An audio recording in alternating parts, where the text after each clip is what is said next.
वाह, क्या आईपीओ है। तो आईपीओ बाजार में हम आईपीओ बाजार की हलचल को ट्रैक करने की कोशिश करते हैं। क्या कुछ अपडेट आ रही है, ग्रे मार्केट प्रीमियम क्या है, लिस्टिंग गेन किस तरीके का मिल सकता है, आईपीओ पैसे लगाने चाहिए कि नहीं, इन तमाम पहलुओं में बातचीत होती है। लेकिन इस बीच लगातार लोगों के सवाल अभी भी उन्हीं काउंटर्स पे आ रहे हैं। बीएल पर, एनबीसीसी पर एडिटर शर्मा जी हैं। शर्मा जी, कार्यक्रम को थोड़ा फिर से देखिए आप, और शुरू से जब आप देखेंगे जो हमारे अलग अलग हिस्से अपलोड होते हैं, चाहे वो मनी मास्टर रात को 8 बजे अपलोड होता है, लाइव सेक्शन में जाएंगे तो ये पूरा शो आपको दोबारा मिल जाएगा। तो ये तमाम शेयरों पे, पीएसयू पर, डिफेंस पर, रेलवे पर शरद जी ने बहुत डिटेल में बातचीत की है। इन तमाम चीज़ों पे आपको विस्तारपूर्वक राय मिल जाएगी। लेकिन पहले अब जरा बात आईपीओ की कर रहे हैं, तो इस सेगमेंट में अगर आईपीओ से जुड़ा कोई सवाल है तो अवश्य भेज दीजिएगा, बातचीत करने की कोशिश करेंगे। लेकिन शौर्य हमारे साथ हर रोज़ की तरह जुड़ चुके हैं। शौर्य, सबसे पहले तो आपसे ये जानना चाहेंगे, क्या कुछ अपडेट देखने को मिल रही है और मेन बोर्ड के आईपीओ में क्या हलचल है? रिस्पॉन्स तो अच्छा मिल रहा है जी, रिस्पॉन्स अच्छा मिलता आ रहा है। सबसे पहले एमक्योर से स्टार्ट करें तो वो ट्रेंड नजर आया, हमने हाल ही के रिसेंट आईपीओ में देखा था। क्यूआईबी सबसे ज़्यादा सब्सक्राइब करते हुए नजर आ रहे हैं। लेटेस्ट अगर सब्सक्रिप्शन देखें एमक्योर फार्मा का, टोटल 23 टाइम सब्सक्राइब हुआ है। रिटेल का सब्सक्रिप्शन 6 टाइम्स के आसपास, लेकिन क्यूआईबी का सब्सक्रिप्शन 46 टाइम्स के आसपास सब्सक्राइब होता हुआ नजर आया है। और ग्रे मार्केट पर नजर डालें तो हाल ही के समय में रिसेंटली बढ़त देखने को नजर आई है। कुछ दिन पहले ग्रे मार्केट का प्रीमियम 26% चल रहा था, लेकिन अभी 33% से ज़्यादा एमक्योर फार्मा को ग्रे मार्केट में प्रीमियम मिल रहा है। चलिए, ग्रे मार्केट प्रीमियम जो है 33% से ज़्यादा बढ़ता हुआ दिखाई दे रहा है। और यहाँ पर जो है, जब ब्रोकर्स की राय क्या कुछ है ज़रा बता देते हैं, अगर आपको निवेश करना है कि नहीं। आज आखिरी दिन है तो समय थोड़ा कम बचा है।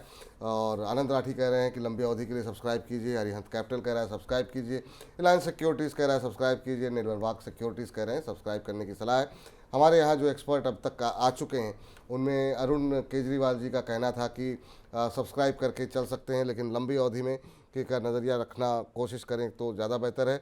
लिस्टिंग गेन के लिए का नज़रिया है तो जो भी मिले फिर लेकर के निकल जाएं, दोबारा जब सेटल होने दें उसके बाद एंट्री लें। संतोष जी कल आए थे। संतोष जी का मानना था कि अवॉइड करें तो ज़्यादा बेहतर रहेगा यहाँ पर। तो अलग अलग प्रतिक्रियाएं निकल के आ रही हुई, हम आपको हर तरह का व्यू दे रहे हैं। लेकिन शरद जी की राय क्या है वो ज़रा जान लेते हैं। शरद सर, आपकी राय क्या होगी? एमक्योर फार्मा सेक्टर से जो ये कंपनी, उनका अपना एक अस्पताल है, आपकी राय क्या होगी एमक्योर फार्मा को लेकर के? अभी क्या करना चाहिए? कायनात और एचआईवी के आप देखें तो कहीं ना कहीं एक अच्छा कंपनी जो आईटीपी में मेंशन है, लेकिन तो फार्मा कंपनी और सेक्टर में अगर आप कहते हैं एसेट्स को देखने पर एक डिसेंट 20% का ट्रैक्शन हमें पिछले 2-1 साल में देखने को मिला है। अगर आप रिवेन्यू में देखें तो खास कोई ग्रोथ हमें नहीं देखने को मिली है, और पैट में एक हमें डिग्रोथ देखने को मिली है पिछले 2-1 साल में। हाउएवर अगर आप रिटर्न ऑन इक्विटी देखें, 16% का रिटर्न ऑन इक्विटी डिसेंट है अगर आप फार्मा कंपनीज के हिसाब से देखें। करीब 29 के प्री आईपीओ के ईपीएस पर कंपनी कहीं ना कहीं कोट किया है, और पोस्ट आईपीओ जो जिस तरह का लिस्टिंग है, मुझे लगता है 27 के लगभग का आईपीओ का ईपीएस आना है, जो कि मुझे लगता है कहीं ना कहीं उतना सस्ता नहीं है। लेकिन बाजार काफी जो है चीजों को अप्रिशिएट कर रहा है, लिक्विडिटी बाजार में काफी है। तो मुझे लगता है जिस तरह से डिस्कशन हुआ, एक अच्छा इसके अंदर लिस्टिंग होनी चाहिए। डेट इक्विटी 0.67 है, मतलब कहीं ना कहीं कंपनी के पास डेट का भी थोड़ा सा कम है। तो ये सारी चीजों को देखते हुए मुझे लगता है कंपनी के आईपीओ में सब्सक्राइब करना चाहिए। तो लिस्टिंग इनके लिए अप्लाई करें सर, कि लॉन्ग टर्म के लिए क्या सलाह रहेगी? जी, देखिए, अगर आप लिस्टिंग गेन के लिए अप्लाई करना चाह रहे हैं तो मुझे लगता है कि बहुत अच्छा नहीं है। उतना ट्रैक्शन आपको नहीं देखने को मिला जितना डी डेवलपमेंट वगैरह में आपको देखने को मिला था, क्योंकि वहां पर मार्जिन बहुत स्ट्रांग थे, वहां पर कैपेसिटी काफी लंबी चौड़ी थी, और वहां पर आने वाले समय में 35% के मार्जिन आपको देखने को मिल रहे थे, इब्दा मार्जिन देखने को मिल रहे थे। और बाजार ने उस चीज को देखिए प्लॉट किया किस तरह की हमें लिस्टिंग देखने को मिली। लिस्टिंग गेन के लिए अप्लाई मत कीजिए, थोड़ा सा महंगा है उस हिसाब से। लंबे समय के लिए जरूर आप फार्मा में इसको अप्लाई कर सकते हैं। चलिए, लंबे समय का नज़रिया अगर है तो अप्लाई कीजिए, ये मानना है शरद जी का। खाली लिस्टिंग के लिए अप्लाई करना है तो फिर थोड़ा सा स्थिति उतनी अच्छी दिखाई नहीं दे रही है। हाँ, सिर्फ पैसे एक्स्ट्रा पड़े हुए हैं तो लगा दीजिए, अगर 10-15% में मिल जाएगा तो अच्छी बात है। शौर्य से के पास चलते हैं दोबारा, और उनसे पूछते हैं कि अगली जो कंपनी है वहाँ पर क्या स्थिति देखने को मिल रही है। लेकिन उससे पहले शिवाजी दान जी का जो है एक टिप्पणी आई है, कह रहे हैं मनी 9 का प्यार पूरे पश्चिम बंगाल में है, मनी 9 हमारी बहुत मदद करता है, मनी 9 को बहुत बहुत धन्यवाद। आरामबाग, हुगली, पश्चिम बंगाल से ये हैं। तो बहुत बहुत शुक्रिया, बहुत बहुत धन्यवाद आपका। और वाकई में पूरे देश से ही विशेष लगाव है, इवन देश से बाहर से जो लोग टिप्पणियाँ कर रहे हैं उनको भी बहुत बहुत ढेर सारा प्यार। और जो भी आपके प्रश्न हो वो आप हमें भेजते रहिए, हम कोशिश करते हैं कि आपके प्रश्नों को अपने कार्यक्रम में अवश्य शामिल करें। सॉरी, अगली कंपनी जी, अगली कंपनी है बंसल वायर्स। बंसल वायर में सब्सक्रिप्शन देखिए, यहाँ 21 टाइम सब्सक्राइब हो गया है। यहाँ भी QIB का सब्सक्रिप्शन रिटेल के सब्सक्रिप्शन से ज़्यादा है। रिटेल ने सब्सक्राइब किया है 11 टाइम्स, QIB ने लगभग 28 टाइम्स के आसपास सब्सक्राइब किया है। हाई नेटवर्थ इंडिविजुअल सबसे ज़्यादा सब्सक्राइब करते हुए नजर आए 37 टाइम्स से ज़्यादा। इसमें ग्रे मार्केट में नजर डालें तो ग्रे मार्केट में भी कंपनी को 23% का प्रमेय मिलता हुआ नजर आ रहा है, जो कुछ टाइम से लगातार कंसिस्टेंटली बना हुआ है, लेकिन थोड़ा घटा है। पहले 25% के आसपास का प्रीमियम था, जो अब 23% का हो गया है। चलिए, तो मतलब 25% के आसपास ही है, 25%, 23%, 1-2% ऊपर नीचे है। ग्रे करीब 60 रुपये पर शेयर का ग्रे मार्केट प्रीमियम यहाँ पर निकल करके आ रहा है। आनंद राठी जी कह रहे हैं, आनंद राठी सिक्योरिटी जी कह रहे हैं कि आप लंबी अवधि के लिए सब्सक्राइब करें। निर्मल बैंक का मानना है कि सब्सक्राइब करें। रिलायंस सिक्योरिटीज़ कह रहे हैं कि सब्सक्राइब करें, और सुशील फाइनेंस का भी मानना है कि सब्सक्राइब करें। और 2-3 दिन पहले जब IPO खुला था उसी दिन जो है हमने कंपनी के मैनेजमेंट से भी बात की थी। कंपनी के फंडामेंटल्स क्या हैं, कंपनी क्या कुछ कर रही है, कंपनी के फ्यूचर प्लान क्या है, ये देखना चाहते हैं। 2-3 दिन पहले जिस दिन IPO खुला था उस दिन का आप वाह क्या IPO है सेगमेंट भी देख सकते हैं कि मैनेजमेंट क्या कुछ कह रही है। शरद जी के पास चलते हैं और उनसे पूछते हैं कि वो क्या कुछ कह रहे हैं इसको लेकर के। शरद जी, आपकी राय क्या होगी बंसल वायर पे, अगर आपने फंडामेंटल्स देखे हो तो? देखा मुझे लगता है कि कैपिटल सेगमेंट में देखिए एक जिस तरह की कंपनी लाई है, कैपिटल हो, पॉलीकैप हो, ठीक है, बहुत सारी कंपनी स्पेल देखिए बेहतरीन जो है कंपनी ट्रैक्शन है। कैपिटल गुड्स में इंडिया में बहुत अच्छी ग्रोथ रही है। ये कंपनी भी कहीं ना कहीं देखिए स्टेनलेस स्टील के वायर मैन्युफैक्चरिंग करती है। 3000 से ज्यादा प्रोडक्ट्स है कंपनी के पास, और इसके अलावा 5000 से ज्यादा कस्टमर बेस है। देखिए डाइवर्सिफिकेशन है कस्टमर बेस में। तो कहते हैं ये कंपनी कहना चाहिए कि टॉप लाइन में बहुत ज्यादा आपको जो है ग्रोथ या वेरिएबिलिटी देखने को नहीं मिलेगी। अगर आप असेट्स देखेंगे तो कंपनी तो एक साल में 200% के लगभग 180% 180% लगभग एसेट ग्रोथ किया है।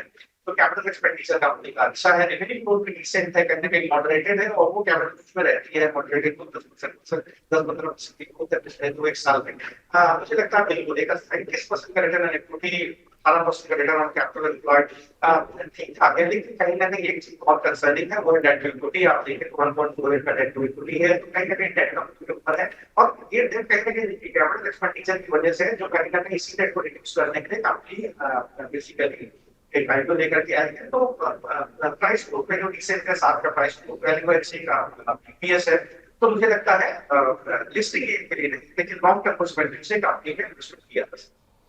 चलिए, तो लिस्टिंग इनके लिए तो उतने बुलिश नहीं है शरद जी, लेकिन हाँ लंबी अवधि के लिए यहाँ पर निवेश किया जा सकता है। तो ये राय इन दोनों IPO पे आज आखिरी दिन है आपके लिए निकल करके आती है। लंबी अवधि के लिए दोनों में ही संभावनाएं हैं। लिस्टिंग गेन बहुत ज़्यादा उम्मीद मत करिए। अगर आपको लग जा गया है, आपने अप्लाई कर दिया है, तो जो मिल रहा है उसको लेकर के फिर निकल जाइए। ये सिर्फ सलाह है अगर आपका छोटी अवधि का नज़रिया है। लंबी अवधि का है तो बने रहिए। सुदीप जी हैं, टेक्निकल एनालिसिस के नाम से अपनी ID इन्होंने बनाई हुई है। हालांकि इसमें हम वैसे सवाल लेते नहीं हैं, सिर्फ IPO से जुड़े हुए सवाल लेते हैं, लेकिन SME IPO पे बात करें उससे पहले इनकी टिप्पणी और इनका सवाल ले लेते हैं। इन्होंने मनी9 को 100 रुपये भेजे हैं और कह रहे हैं, विपुल सर, सरस सर को मेरा कोटि कोटि प्रणाम। कह रहे हैं मैंने मैरिको के 505 शेयर लिए हुए हैं, 610 में ले रखा है, अभी मुझे क्या करना चाहिए? 610 में लिया है, 615 का भाव है। आपको ये भी अगर बता देते कि क्या नज़रिया है आपका तो ज़्यादा बेहतर होता, लेकिन आप चूँकि टेक्निकल एनालिस्ट हैं तो मैं मान के चल रहा हूँ कि हो सकता है कि आपने कुछ एनालिसिस किया हो और ये सोच के लिया हो कि शॉर्ट टर्म का नज़रिया है, तो उस आधार पे एक व्यू शरद जी से पूछ लेते हैं।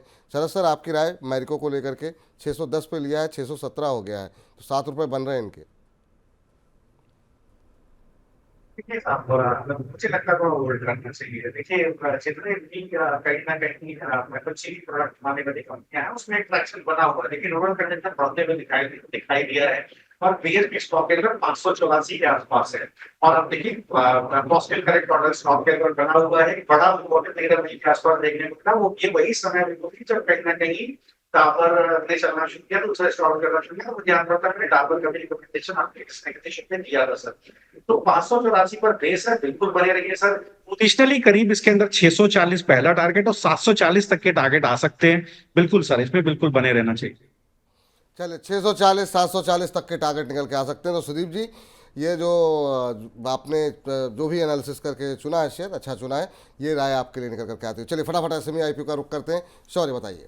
जी एसएमई आईपीओ में 3 आईपीओ खुले हुए हैं, 2 खुले हैं आज। पहला है गणेश ग्रीन भारत। इसमें सब्सक्रिप्शन देखें तो लेटेस्ट आंकड़ों के हिसाब से 7.58 टाइम सब्सक्राइब हो गया है, लेकिन अगर ग्रे मार्केट में नजर डालें आईपीओ का प्राइस है 190, जीएमपी 205, यानी 100% ज़्यादा का ग्रे मार्केट में प्रीमियम।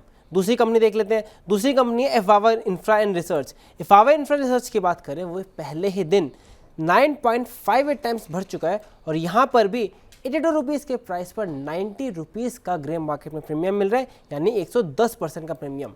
तीसरी कंपनी है एम्बे लेबोरेटरीज। एम्बे लेबोरेटरीज का सब्सक्रिप्शन है 32 टाइम्स और इसे ग्रे मार्केट में 60% के आसपास का प्रीमियम मिल रहा है। तो आप देखिए, कल हमने बताया था कि सेबी ने हाल ही में कैपिंग लगाई है कि जिसके बाद 90% नहीं हो सकता प्राइस, लेकिन उसके बावजूद भी हम देख रहे हैं 2 आईपीओ आज खोले ऐसे में और उन दोनों में ग्रे मार्केट का प्रीमियम 100% से भी ज़्यादा चलता हुआ नजर आ रहा है। चलिए ठीक है। शरद सर, समय की थोड़ी कमी है, तीनों में से कोई एक भी ऐसा लग रहा है जिसमें आपको लगता है कि पैसे लगाने चाहिए, अगर आपकी नज़र गई हो, और अगर नहीं लगता है तो भी बता दीजिए सर।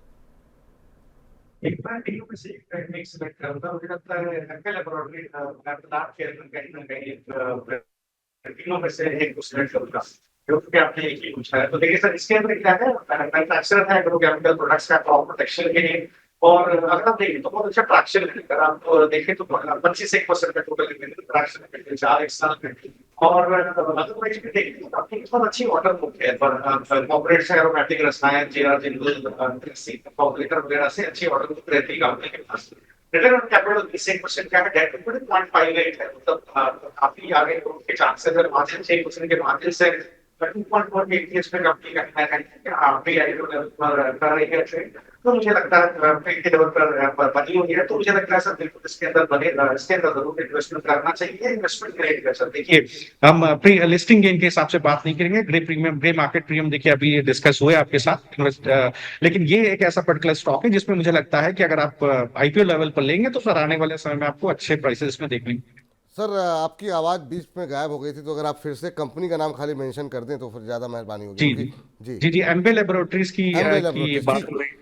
तो अम्बे लेबोरेटरीज में अगर आप निवेश करना चाह रहे हैं यहाँ पर एसएमई के अंदर, तो ये एक विकल्प आपके लिए इन 3 आईपीओ में इसमें सबसे बेहतर निकल करके आता हुआ दिखाई दे रहा है। शौर्य, बहुत बहुत शुक्रिया, बहुत बहुत धन्यवाद आपका आज की चर्चा में जुड़ने के लिए। और फिलहाल के लिए वाह क्या आईपीओ है सेगमेंट में इतना ही। वाह क्या आईपीओ है।